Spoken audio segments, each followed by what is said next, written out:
Rudyard, how are you doing, brother? Good to see you. Can't complain. How about you? I am doing all right. Well, I know the Timcast audience. You've obviously been on the show. You're regular, I would say, in many ways. But for the people who don't know who you are, which is an infinitesimally small portion of the population, your lore precedes you, legend. But can you give people a quick intro who you are, what you do? I'm Rudyard Lynch. I'm 24 years old. I run a YouTube channel called What If Alt Hist in History 102, which looks at the patterns in the past to predict the future. Thank you so much for having me on, as always. Of course, of course. Well, I wanted to bring you on in twofold. I want your reaction to two things. A, your reaction to the Bondi Beach shooting in Australia, what that says about Western society at large, sort of how these immigration policies have affected us. And also, I wanted to get your reaction to multiple Republican congressmen coming out in the last few days saying, like, look, not only do we need to introduce a Muslim travel ban, but we need to sort of amplify and ramp up our remigration efforts. So, to start with the first one, Australia's interesting because it's really emblematic that the issues with Western civilization are more so psychological and spiritual than they are genuinely political. Hmm. Because Australia should not be a country that is facing threats from external immigration. It should be the country on earth, them in New Zealand, which are singularly most immune to foreign threats. That's why Mad Max is set there, because it's understood that if there's a nuclear war, Australia will be the last place humans survive. Hmm. And oftentimes Australians aren't even bringing in immigrants from Indonesia or China, countries where I would not support immigration from there, but it would be rational. They're hardworking, they assimilate easier than Muslims do. But when you're bringing in immigrants from Pakistan or the Middle East or whatever, that just signifies that in a country like Australia or New Zealand, you just have a civilizational death wish. Mm. And I think that's a layer that goes undersaid these days.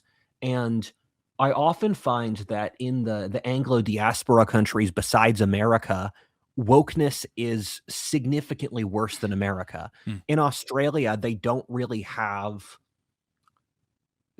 have the oppositional force to say no to wokeness. Mm. So it just keeps on eating them up again and again and again. And it's the same issue with Canada.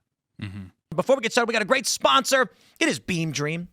Head over to shopbeam.com, my friends, /Tim Pool, and pick up your Beam Dream, your nighttime sleep blend. Helps you sleep better. I drink this stuff every night. I swear by it. It is delicious. It's got melatonin, magnesium, L-theanine. It is fantastic. And right now, you will get their early Black Friday sale, 50% off. I really do think it's fantastic. And this is legit. I do drink it every single night. My sleep improved. I didn't even know it could improve. And now for the past several months, I've been having consistently good sleep. And you guys know that I recently had a baby. So that's pretty impressive. Good stuff, Beam Dream. Yeah, because that's my question is Australia and the United States are probably the most similar countries on earth, maybe outside of Canada, in the sense that Australians had to go through a similar sort of ethnogenesis that Americans did, as far as, look, they were initially settled by the English, Scottish, Welsh, Irish, etc., and this had to synthesize into a new sort of ethnic identity because they were removed from the motherland. And at the time, obviously, there was no internet communication, so they had to rapidly sort of form into a new identity. But the American ethnogenesis seems a bit stronger. I mean, obviously, there's these questions. There's this debate of what is an American sort of circulating in the American political zeitgeist. But what happened to Australians? Why are they not able to conceptualize themselves? Why are they not able to organize and lobby for themselves? Why are they not able to sort of identify, okay, that person is not an Australian? Because in America, even people on the left, I think, sort of instinctually understand this. Yeah, it's two different reasons. First of all, is one of my favorite authors, David Hackett Fisher, Mm. wrote a book called Fairness and Freedom, and it's an assessment of New Zealand's founding versus America's founding. Mm. And it's interesting because these are two settler colonial Anglo societies that were British ancestry, free societies, open.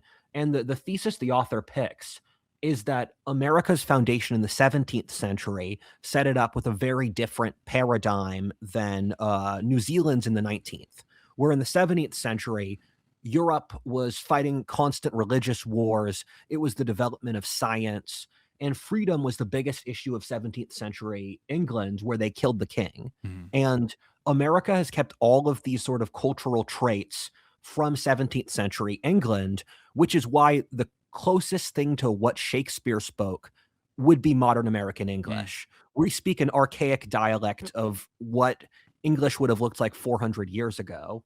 And in 19th century Britain that populated, I love the term antipodes.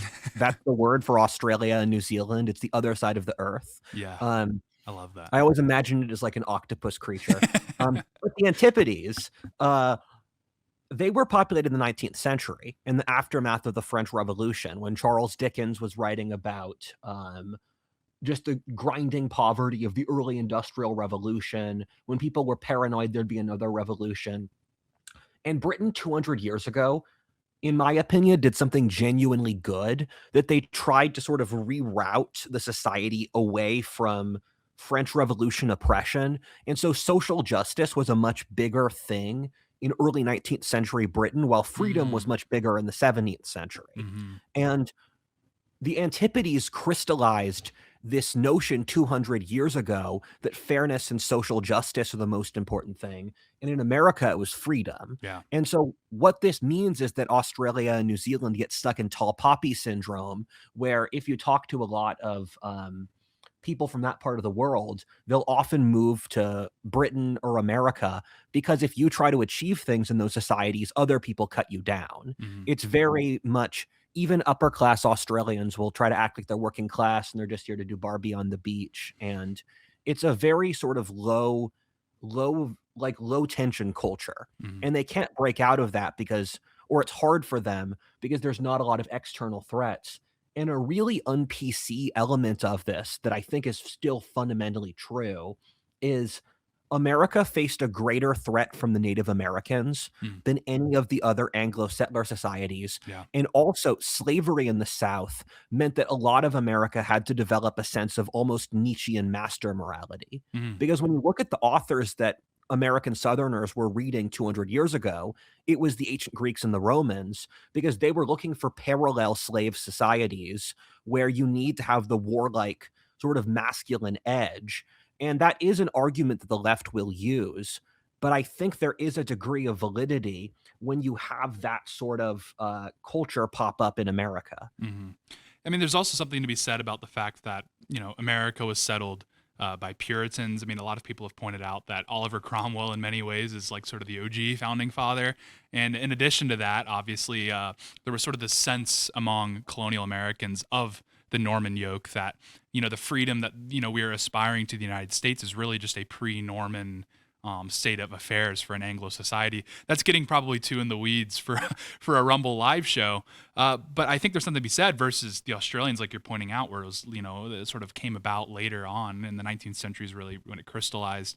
A lot of those people had already made their way to America. So the sort of stock of settlers that would come to Australia were people that were followed much more in line with sort of 19th century social science.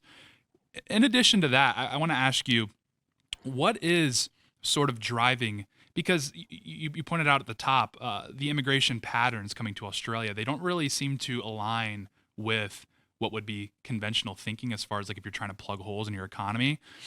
What drives a society to import like people from these Islamic countries where they're very violent countries? We're seeing this in the United States as well. We're bringing in people from Somalia, Afghanistan, these sorts of things. And every number, every metric is indicating these people are not just not assimilating, but they're actually a draw on the American system. I mean, Somalians, CIS has put data out indicating that foreign-born Americans at large are a net drain on the welfare system. They have a larger participation in welfare than Americans. What is sort of the mindset of these people that sort of still insist that, no, this is working, this immigration system is fine, it maybe just needs a few tweaks rather than an overhaul? James Burnham wrote a book in 1961 called The Suicide of the West. And it's a really horrifying book that an intelligent conservative author writing in the 1950s could predict the end point of this, which was the suicide of the West. And what he wrote is that if you actually look at the moral code of liberals, and he said at the time that the liberals were America's dominant ruling class, and that didn't become the sort of party consensus until COVID. The left was able to lie that WASP reactionary Christian fundamentalists were in charge of America. Mm-hmm. But going back to World War I, the progressives took over authority. And what James Burnham said is that the liberals don't have a coherent moral code. They just support whatever policy makes the West hurt. Mm. And they will adjust their own moral code so that the West hurts. And this is their actual moral code. And he said, if you establish a society where these are the incentives over the course of decades, you'll have the suicide of the West. Mm. And that's their ultimate goal. They will look at whatever the West was 500 years ago and do the opposite. 500 years ago, Muslims were the enemy. It was a patriarchal society. The nobility ran society. It was Christian. And so what the left does, because their aim is the suicide of the West, is just take a traditional Western society and then do its opposite. Mm. Somalians are about as far away from a Western population anthropologically as possible, which is why we're importing them. Mm. And it's a profoundly gross and immature thing that they're trying to do civilizational suicide, and they're not even honest about it. Yeah. It's like they're popping back the pills, but they won't even say they're doing it. Mm-hmm. Yeah, and this gets at something really interesting. So obviously, and I agree with everything. That's fantastic. This is something interesting. The Republican congressman obviously bringing the knives out for sort of this Islamic immigration. They're saying, well, this is causing a huge problem, and I agree wholeheartedly. They're saying, look, Albanese, he's trying to drag his country. Anthony Albanese, the Prime Minister of Australia, is trying to drag his country through a struggle session over anti-Semitism, when the anti-Semitism seems very concentrated to one singular population in the Australian public. I don't think that the traditional heritage Australian really thinks about Jews that much. They certainly don't have an axe to grind with them. Maybe a small portion of the population, but I would say they're politically irrelevant. I don't think this is a widespread issue in the Australian public. I think it's concentrated to a very specific portion. I want to make this point, maybe not, and maybe pick your brain, see if you agree. It's very interesting to me that all across the West, on the right specifically, we are able to mobilize against anti-Semitism en masse, and as we should. Anti-Semitism is horrible. It's prejudice. These are people that are facing increasing levels of terrorization and terrorist attacks and these sorts of things. But why is it still uncouth to address anti-white sentiment? Because it seems like with a lot of this immigration policy, like you're pointing to with Somalia, that's really an attack on white Americans. They're really trying to displace them in Minneapolis. I mean, I've pointed out in the show before, I've gone through the demographics of New York City, how that's been radically overhauled. Why is that something that seems to we're not able to address and say, like, hey, this is also prejudice, this is wrong? It doesn't make sense in the incentives of a normal society, because we're not a normal society, where it's a lot of sort of weird incentive structures that pile up so that the end result is the destruction of the shared society. Mm-hmm. And when the founding fathers established American democracy, they were pulling from the Greeks and the Romans and all of these democratic thinkers in the ancient world. And what their main thesis for how to run a democracy is, how do you build incentives so that you don't end up in a system where the interests of the elite are to deconstruct the society to pillage it. And what we did was we made an almost religious structure where doing that exact thing was the moral aim. Where deconstructing the society was the moral aim to do. So we sort of short-circuited ourselves to the worst possible option. And I mean, I can give you the answer. It's just profoundly un-PC. That's fine. We're on Rumble, so we can let it fly. In a normal society, you have sort of masculine hierarchical authority that maintains structures of functioning society, because most people fundamentally do not want to be independent. They want to be part of a broader structure where they have community and they have work and meaning and that stuff. And so what happened is that this desire for sort of authority and discipline and structure got transmuted into destroying the society, where because when these people are saying white people are bad, like white society has no value, what they're really saying is that white society lacks structure and discipline, and so we're going to keep pushing up against it until we receive this. It's a civilizational shit test. Fascinating. Yes, Yeah. I do think that's what's going on in large part. I mean, you pointed out the deconstructionist nature driving a lot of this immigration policy. I don't want to mischaracterize, but that was my sense. It does appear to me to sort of come back down a bit with our immigration policy. It seems a lot of this is driven by self-hate as well, where these people that are advocating for this hate themselves, specifically talking about white liberals, and that's what I have in mind here. They have hatred for themselves because we made the point, there's just no way to flush out Somali immigration numbers-wise. The math is just not there. It doesn't make sense. It's not a rational policy. The only thing that seems to me that could be driving that in large part is self-hatred, sort of a poor perception of self, a poor sense of identity. And they want to take that out in the American public. They want to take that out in people that do have a strong sense of self-identity. And that's the ultimate way to punish these people for doing so, is by flooding their communities with people who really despise them, or if their IQ is not high enough to possess hatred, will just sort of inflict punishment on them by their presence in large part due to their crime rates, due to their drain on social welfare systems. Hatred doesn't have an IQ cap. Yeah, that's true. I mean, this is sort of a natural endpoint where we don't think anything that's not material exists, but it clearly does. There clearly is non-material things. And so if you have a society that says life doesn't matter, that gives no value for just the human soul and human life, that gives no structure for human life to develop between how to raise children, how to get married, how to support a community, how to have a sense of identity and values. And you build that society, which is just totally sort of built against the human soul, and you're surprised that society commits suicide. That's a normal line of causation, where it's the whole meme of looking at houses or cars or McDonald's, and over the decades, all of them lose their color and all of them lose their sort of human element. So every McDonald's is a steel and glass box now. Yes. This is why I struggle, and I'm a devout Christian.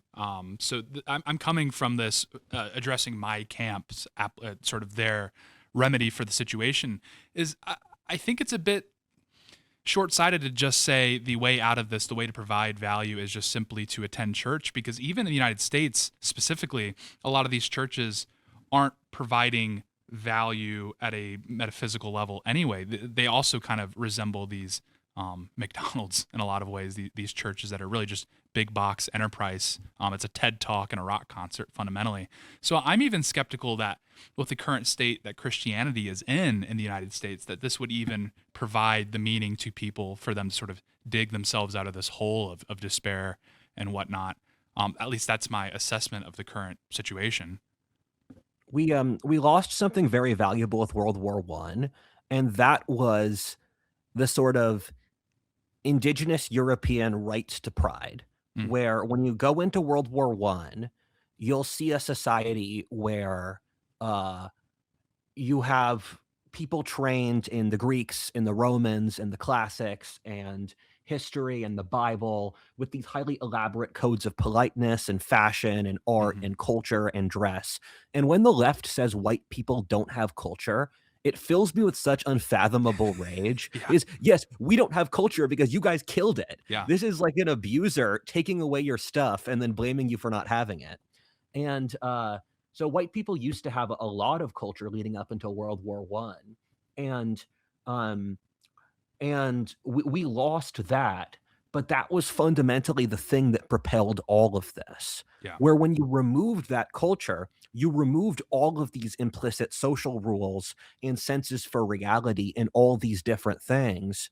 And you sort of went from a society where the two polarities were sort of the European warrior and Christianity, and then you removed the warrior culture, and then you replaced it with Marxism. So you have Christianity in the middle, or at least a version that's been sapped of a lot of its vitality. But then the midpoint has moved between Marxism society needs to die for the revolution and Christ dying for our sins. Well, the midpoint between these two that was functional was the Crusader, Mm. between the warrior tradition and the Christian tradition. And so you need to shoot the marks.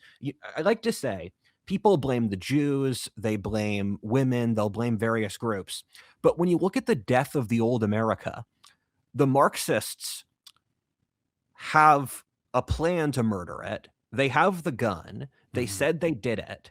And the Marxists have a multi-step plan on why or how they wanted to kill the old America. Mhm. And our inability to accept Marxism's culpability in this process, I think, is very dangerous. But you have to root out all of the Marxist assumptions that we didn't even know we had, Yes. and then replace them with pre-World War I era European culture. Yes. Yes. I mean, because as a Zoomer, and you could probably relate to this in some senses, you grow up, and I grew up in a very conservative family. And so you grow up where Marxism is often addressed and pointed out as the root of a lot of these problems. Like infamously, it will say, well, these Democrats are all communists and these sorts of things. So you kind of get conditioned to almost roll your eyes when you hear these things. And so when you're a Zoomer and you start to sort of engage in political commentary and start to interact with politics writ large, you already write off Marxism. You're like, well, that's like the boomer take, right? It actually has to be sort of this hidden esoteric knowledge. But then you really analyze things, and you're like, no, that is actually true. It's a lot of these Marxist assumptions are driving a lot of this rot, a lot of this destruction. I mean, you pointed out, I think, excellently, is the sort of traditional white, like specifically WASP culture, really did die in the world wars. You're seeing now where white Americans are kind of flailing in many ways, sort of looking for Dr. Submarine. He's a poster on Twitter. He made this point where they're looking for sort of a subculture and identity that they can find security and longevity in. And he actually addressed, he said, like, this sort of country music culture, this barstool culture in many ways, has kind of been what white Americans are synthesizing around, because they feel like, okay, this is something that does have longevity, something that has some legs to it, and they can find security in this. That's why you see, you can go to like Queens, to like an Italian neighborhood, and you don't see them participating in like the Dago culture or whatever. They're like wearing cowboy boots and they're listening to Morgan Wallen and they're tuning into college football, because it's like white Americans specifically are kind of flailing in many ways. They're looking for something grounded that they can sort of attach themselves to. Yeah, that's very much true. And I think of we had the WASP elite until the 60s, people from Philadelphia, New York, Boston, who ancestors came over in the 1600s, and they were America's elite for centuries. And then we covertly replaced the WASPs with Marxists. Mm-hmm. And the WASPs lost their edge, where it's WASP culture is one that tries to maintain the trappings of aristocracy without any of the edge. I find when you push WASPs, they don't push back. They give concessions. And I agree that country Scots-Irish culture is the one that we have that has the potential to actually become a new American sort of culture. Mm-hmm. And you're a Southerner. I'm from Pennsylvania, and it's interesting to look at rural Northerners where they'll take up Southern culture. They'll listen to country music. Yeah. People in my hometown in Pennsylvania would gradually get more and more Southern accents. And I have mixed feelings about that. Partly, I don't think Northerners should appropriate Southern culture, because Southerners have their own distinct heritage, their own distinct environment. Where I live in Texas, I won't call myself a Southerner until other Southerners call me a Southerner, because I don't want to sort of water down that society. And in America, in the North, rural Northerners used to be the sort of fulcrum of all of American society. Mm-hmm. Hollywood, Wall Street, Silicon Valley, they were founded, maybe not Silicon Valley, but the others, they were founded under the pretension that this was the realization of a general American culture that started in Ohio, Pennsylvania, and upstate New York. And the rural Anglo-North has totally lost its culture, and they've been reliant on Southerners because that's the only proud Anglo society. Yeah. And when I see the sort of Scots-Irish, Celtic, country American culture, it's something that if you sort of adjusted it a little, it could work for both Northerners and Southerners, because you don't need to have the strictly Southern elements, but the things like independence or honor or pride in your own work, those are things that can work irrespective of if you're Northern or Southern, or if you're Christian or agnostic. Mhm. And I like to say that the new hub for conservative America is a region that stretches from Texas out to Pennsylvania and upstate New York. And it's the fusion of the Rust Belt, the Midwest, and the South. Yeah. That's our new core region that we have to pull support and leadership and cultural capital from. I totally agree. And I think to kind of go back to the main topic, I think a lot of this is reaction to mass migration, where part of what's grinded these sort of subcultures down, like specifically in the New York metro with, your traditional, like more Italian culture, even like your West Coast culture, et cetera, et cetera. I think a lot of this is just a reaction to mass migration, because it is sort of muddled these communities where these cultures would have developed. And so people, as soon as they don't have those touch points, they just react to what they can see online and conceptualize. And so I think largely, I mean, yes, a lot of this is because of the vacuum that was created following the death of that culture and the world wars, but I think a lot of it also is a reaction to the mass migration, sort of seeking a differentiating factor from these newer arrivals. Another variable people don't forget, another variable people forget is a huge thing that I see as an anthropologist is in the late 20th century, women, and especially a certain sub-demographic of women in a certain age category, basically lost interest in maintaining their inherited culture. Mhm. And this is a global trend you see even in places like Southeast Asia or China or in Eastern Europe. And what happened when that occurred was it became very difficult to pass on the culture cross-generationally. Mhm. And so you saw this cultural breakdown towards the universal globo homo that Yeah. occurred from end of the Cold War until 2008. And so you saw a lot of regional cultures around the world get blown out by that, because it's hard to compete with the internet or wokeness or any of these given things, because these are very sort of sticky ideologies that Yes. can grab on anywhere in the world. And then once you lose the ability to pass on culture cross generationally, it's just an issue because the culture loses all fertility. Mhm. Yes. Yeah, absolutely. Totally agree. Chat is demanding slurs. I don't know if they like this conversation. They're demanding slurs. To your point with the women, why do all these hoes look like Kim Kardashian now? I think that actually is like a very salient point. So yeah, I think that's fantastic, Rudyard. Thank you very much for hopping on. We are Of we are course. running a little low on time here, but I really want to pick up on this maybe at some point in the future. Sounds Do you have any good. final thoughts on where people can find you to find your work? No, hit me up later. Yeah, we'll do. Alrighty, brother. Thank you. Yes, sir. Peace. I'll catch you later, dude. Alrighty, that was the great Rudyard Lynch. Yeah, you can find him at What If Altist, pretty much everywhere. He is fantastic. He is excellent. Yeah, no, it's very salient. I mean, yeah, we really went in depth there on sort of the anthropological elements at play here. But yes, I think it's true. Is a large part that's driving sort of this mass immigration, mass suicide of the West is it's occurring in a vacuum. It's stemming out of self-hatred. A lot of people in the West, these white liberals that are often lambasted, hate themselves, and they hate the fact that they're white, and they're going to take that out by basically robbing future white people of their inheritance. I think that's absolutely what's going on here. There's really no question about it. Somali immigration is indefensible at this point. Immigration from Afghanistan is completely indefensible at this point. The economics are not there. So even if you were to grant them their argument, they're failing in our economy. They're taking welfare. And the majority of them are taking welfare. And then also they have a propensity to carry out terrorist attacks. So it's like, what are we doing here? So with that, we will be winding this show down. We're going to be rating Devori Darkins. Serge, if you could fire up that raid for Devori. We have producer Serge in the house. With that, we'll be back tonight for Timcast IRL at 8 p.m. Eastern. We are on the West Coast here in Las Vegas, so it'll be at 5 p.m. for us, but we will see you there. You can follow me on X and Instagram at Real Tate Brown. Come shoot me a message. We'll discuss this further if you found that conversation interesting. I certainly did. I hope you did as well.